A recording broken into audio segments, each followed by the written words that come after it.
प्रधानमंत्री नरेंद्र मोदी ने वाराणसी में 12 बीजेपी शासित राज्यों के मुख्यमंत्रियों के साथ इस संबोधन से पहले बैठक भी की है। वहीं कल आधी रात के बाद वो वाराणसी में विकास के कार्यों का निरीक्षण करने के लिए निकल पड़े, जिसका उल्लेख उन्होंने अभी खुद किया। माना जा रहा है कि विकास के साथ काशी में भक्ति को चुनावी शक्ति बनाने की बीजेपी और प्रधानमंत्री नरेंद्र मोदी की तैयारी है।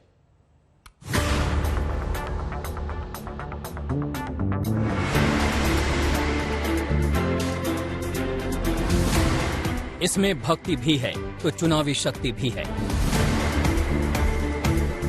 उत्तर प्रदेश के चुनाव से 2 महीने पहले काशी विश्वनाथ कॉरिडोर के लोकार्पण और वाराणसी में बीजेपी के मुख्यमंत्री की बैठक को चुनावी लिहाज से देखा जा रहा है। सुबह 10 बजे से वाराणसी में पीएम मोदी और बीजेपी अध्यक्ष जेपी नड्डा की मौजूदगी में 12 बीजेपी शासित राज्यों के मुख्यमंत्रियों की बैठक शुरू हुई। बैठक में हर राज्य के मुख्यमंत्री ने अपने यहाँ हुए काम और आगे की योजनाओं पर प्रेजेंटेशन दिया। दरअसल प्रधानमंत्री मोदी चाहते हैं कि राज्यों में हुए काम को जनता के बीच ले जाया जाए। इसकी एक बड़ी वजह कुछ ही महीने बाद राज्यों में होने वाले चुनाव हैं।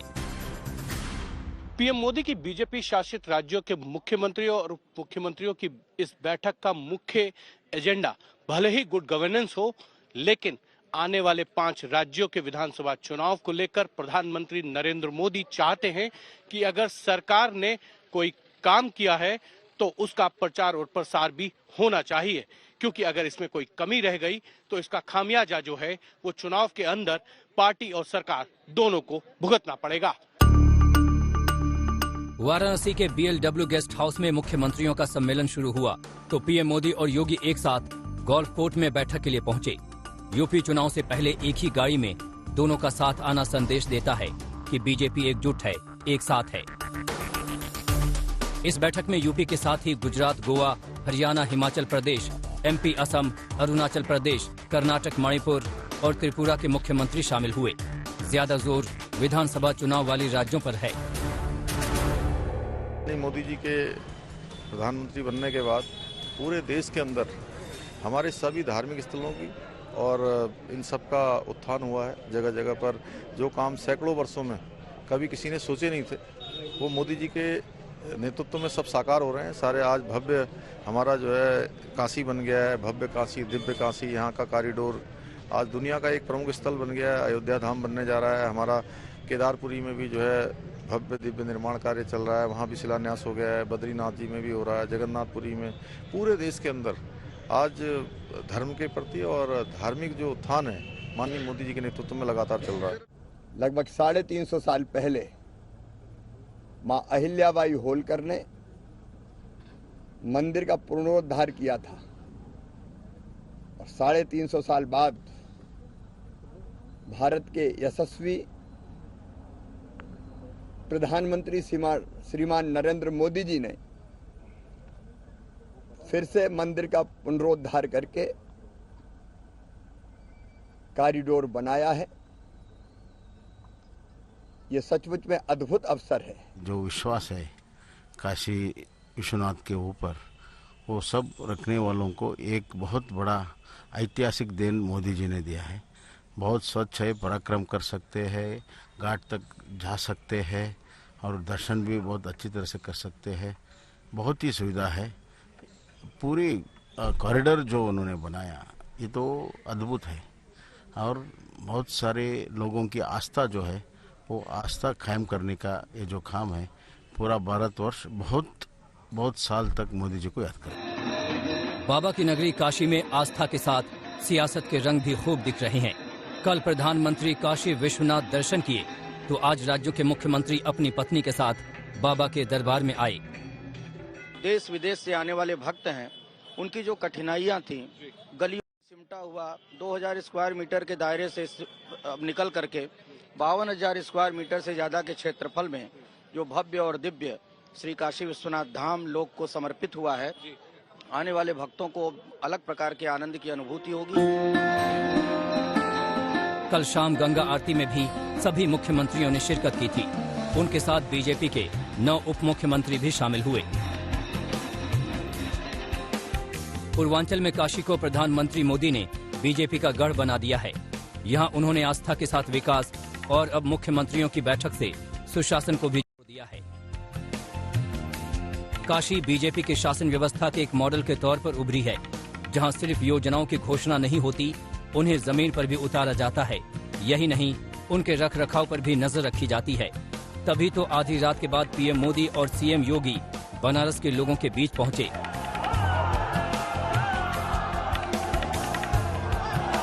हर हर महादेव के नारों के बीच पीएम मोदी एक बच्चे के साथ लाड़ प्यार करते दिखे।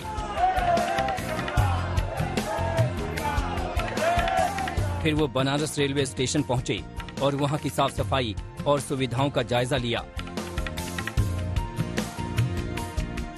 वो काशी विश्वनाथ धाम कॉरिडोर भी पहुंचे और रात को उसकी सुंदरता को देखा।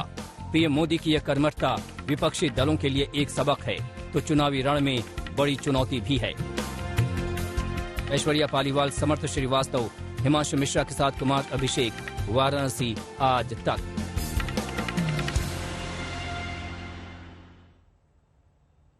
उत्तर प्रदेश चुनावों में बीजेपी का असली मुकाबला समाजवादी पार्टी से माना जा रहा है, तो अखिलेश यादव भी बीजेपी पर हमले का कोई भी अवसर नहीं चूकते। कल उनके बयान पर जहां बीजेपी आज भी हमलावर है, तो वहीं अखिलेश यादव ने आज फिर नए शब्द बाण चला दिए हैं।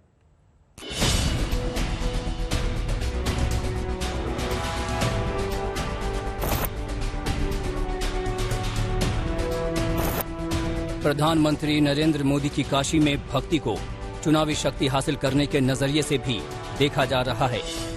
यूपी में 2 महीने बाद चुनाव हैं और अखिलेश यादव के उस बयान पर बीजेपी आग बबूला है, जिसमें उन्होंने पीएम मोदी के काशी दौरे को लेकर हद को लगभग पार कर दिया था।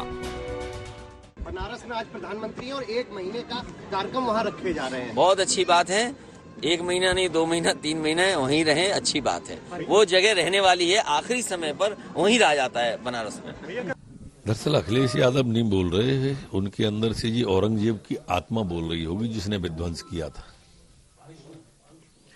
जिस तरह से औरंगजेब ने अपने पूरे परिवार को गद्दी के लिए हाशिए पर पहुंचा दिया था ना, उसी तरह से अखिलेश जी ने भी अपने पूरे परिवार को, चाचा ताऊ पिता को हाशिए पर पहुंचा दिया है। सत्ता के लिए वो कुछ भी करते हैं, तो ये उनकी आत्मा बोल रही है। अब उनके भाग्य में ये शुभ काम तो है नहीं। अगर अखिलेश यादव ने कल प्रधानमंत्री मोदी को लेकर विवादित बयान दिया था, तो आज उनका हमला सीएम योगी पर था। जौनपुर में विजय यात्रा लेकर पहुंचे अखिलेश ने कल के कार्यक्रम में पीएम मोदी और योगी को लेकर तंज किया। तो संबंधों की चिंता करनी है। डबल इंजन सरकार, जो पैदल पहले हो गए, सरकार से पहले पैदल, और किनारे होकर के तस्वीर देख रहे हैं। सोचो, तस्वीर किसी की खिंच रही है? जो इस चुनाव के दूल्हा होने हैं, वो कहीं किनारे पे खड़े हैं। दरअसल क्या आप जानते हैं कि सत्ता की जो भूख होती है वो आदमी को पागल बना देती है। जबकि उत्तर प्रदेश में आप देखेंगे, जब 22 का परिणाम आएगा, भारतीय जनता पार्टी पिछली बार से भी अधिक सीटें जीतेगी। अखिलेश जो कहें, मगर आज सुबह मुख्यमंत्रियों की बैठक में पीएम मोदी और योगी एक ही गोल्फ कोर्ट में सवार होकर साथ साथ पहुंचे। उधर अखिलेश यादव पीएम मोदी की डुबकी पर भी तंज करना नहीं भूले। नाम बदलने वाला, रंग बदलने वाली सरकार, दूसरों के काम अपने काम बताने वाली सरकार, जो कैंची कहीं से आता, फीता कहीं से आता, काट करके जो अपने नाम कर रहे हैं, इनको जनता बदल देगी। जनता बदलाव चाहती है। जो अभी तक जो है वो फीते काट करके जो है वो वोटों की गिनती करते थे, उनको यही लगेगा अभी भी। यहाँ फीते नहीं कट रहे हैं, यहाँ पर जो है वो जमीन पर हकीकत के तौर से जो है वो परिवर्तन दिखाई पड़ रहा है, और उस परिवर्तन से लोग परेशान हो सकते हैं। वहीं आजमगढ़ का नाम बदलने के सवाल पर अखिलेश यादव ने एक बार फिर काशी कॉरिडोर को अपनी योजना बताई।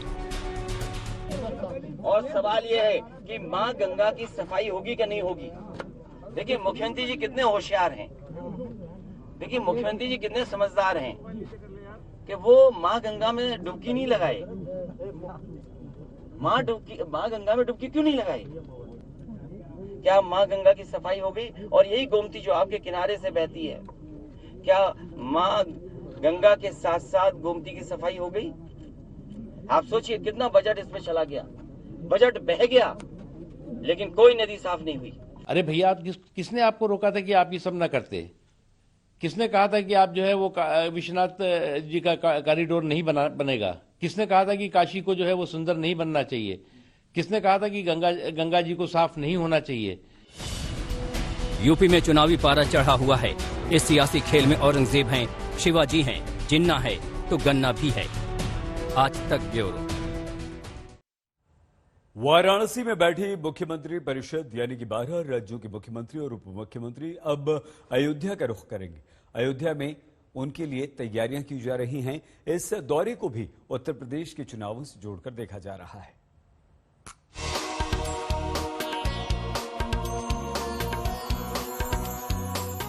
काशी के बाद बीजेपी शासित प्रदेशों के मुख्यमंत्री और कई वरिष्ठ बीजेपी नेता अयोध्या पहुंचेंगे। 14 दिसंबर की शाम तक ये सभी अयोध्या पहुंच जाएंगे। हालांकि लखनऊ में 14 दिसंबर को कैबिनेट की बैठक है, लिहाजा इसकी वजह से कुछ दूसरे कारणों से बीजेपी नेता 15 दिसंबर की सुबह अयोध्या पहुंचेंगे। इनके रात्रि विश्राम के लिए अवध विश्वविद्यालय गेस्ट हाउस, सर्किट हाउस समेत अलग अलग होटल्स में कमरे बुक कराए गए हैं। अयोध्या पहुंचने के बाद 15 दिसंबर को सभी मुख्यमंत्री और नेता हनुमानगढ़ी और श्री राम जन्मभूमि मंदिर के दर्शन पूजन करेंगे। इन सभी को राम जन्मभूमि परिसर में निर्माणाधीन श्री राम जन्मभूमि मंदिर स्थल को भी दिखाया जाएगा और निर्माण की प्रक्रिया के बारे में समझाया जाएगा। श्री राम जन्मभूमि तीर्थ क्षेत्र ट्रस्ट के महासचिव चंपत राय के मुताबिक इन सभी का जन्मभूमि आंदोलन से संबंध रहा है। ये मुख्यमंत्री कौन है? तो ये सब वो लोग हैं जिन्होंने आज से 25 साल 30 साल पहले अपने अपने क्षेत्रों में तरुणाई के अंदर अपने अपने राज्य के अंदर राम जन्मभूमि मुक्ति के लिए, मंदिर निर्माण के लिए और सड़कों पर व्यवहार किया है, आंदोलन किया है। ये सारे मुख्यमंत्री वैसे ही हैं। अच्छी बात है। शायद पहली बार होगा जब अयोध्या में इतने सारे मुख्यमंत्रियों का जमावड़ा होगा। चंपत राय का जहां कहना है कि इतना करीब आकर मुख्यमंत्रियों का अयोध्या में रामलला के दर्शन जरूर करना चाहिए, वहीं चुनावों से पहले बीजेपी भी इस आयोजन से शक्ति प्रदर्शन करेगी। सियासत के अलावा ऐसे आयोजनों और दौरों से अयोध्या में तीर्थाटन और पर्यटन भी बढ़ने की उम्मीद है। बनबीर सिंह, अयोध्या, आज तक।